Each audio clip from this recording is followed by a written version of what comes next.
Hello everyone, thanks for joining us on TVC's World Now. We'll begin in Central Africa, where voters in DR Congo have gone to the polls again on Thursday in a general election marked by severe logistical troubles that meant some polling stations never opened. The vote on Wednesday was marked by massive delays nationwide, with the Electoral Commission still attempting to deliver materials to voting stations long after polls were meant to have been opened.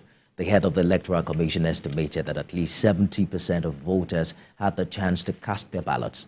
And President Felix Tshisekedi faces 18 candidates as he seeks a second term in his high-stakes selection. 4 of his challengers have called for the entire poll to be cancelled. We understand that vote accounting is now on the way after voting ended.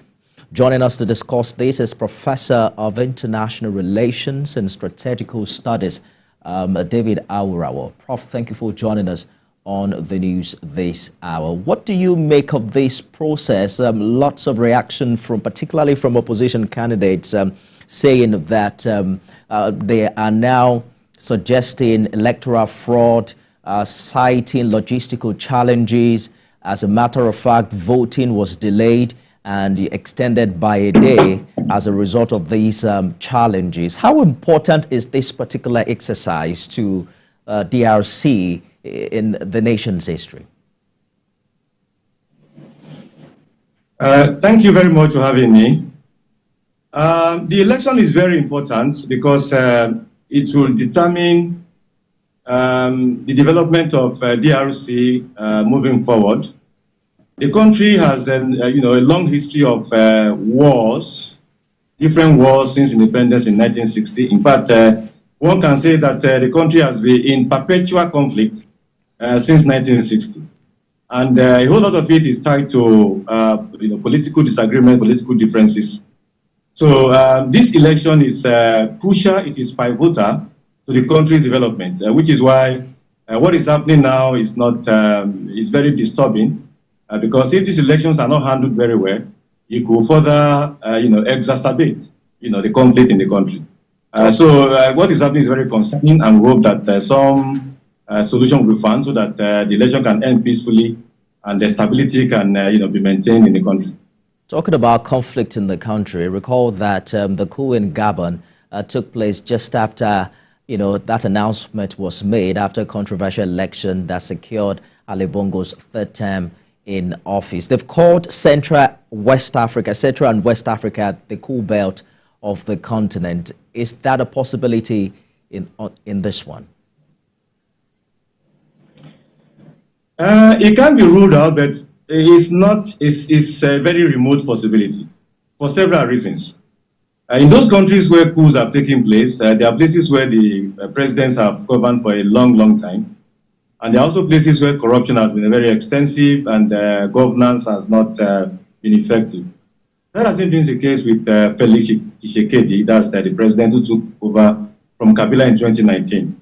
He has done fairly well, and he's not elongating his term. He's just coming for his 2nd term. And the problems we have seen with the election, the logistical issues and all that, they are more of the problems of the Electoral Commission.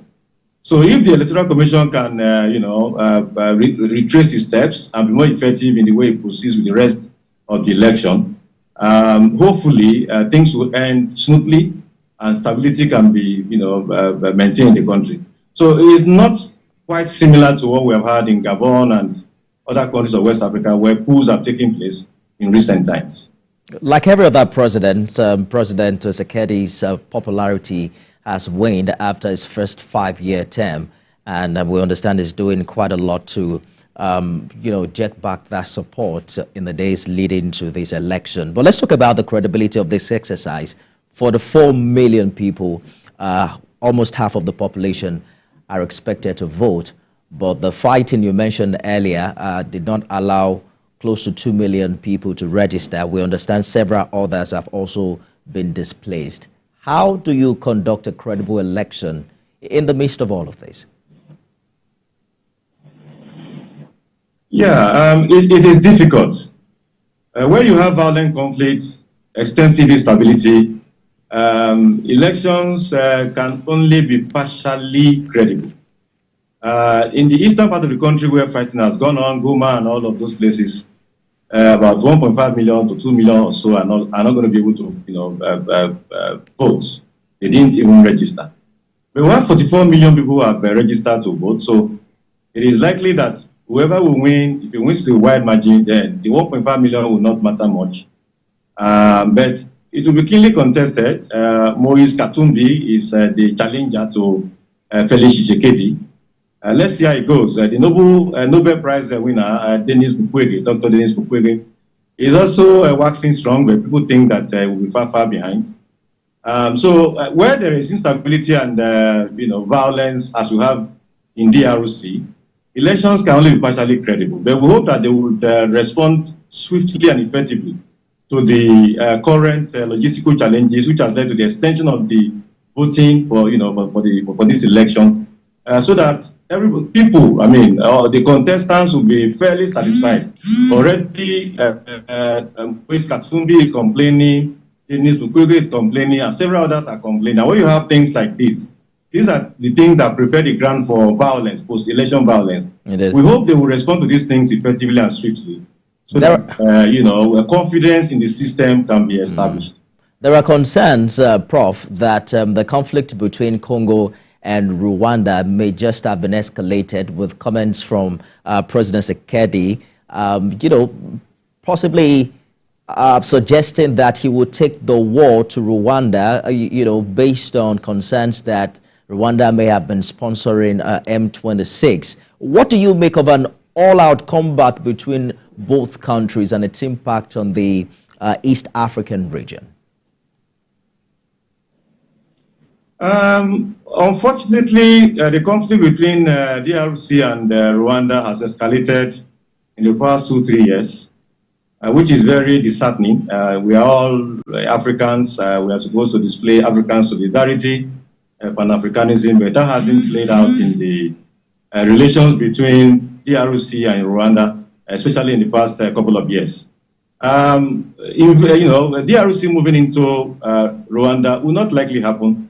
And these are things we always encourage the AU, African Union, and then the regional East African community to come in swiftly before things. It's possible, but with structures in place, it can be prevented. And when it is prevented, it is good for DRC, it is good for Rwanda, good for East Africa, and then good for the entire continent. We hope that will be the path that will be followed, and that the conflict will not escalate beyond what we already have now.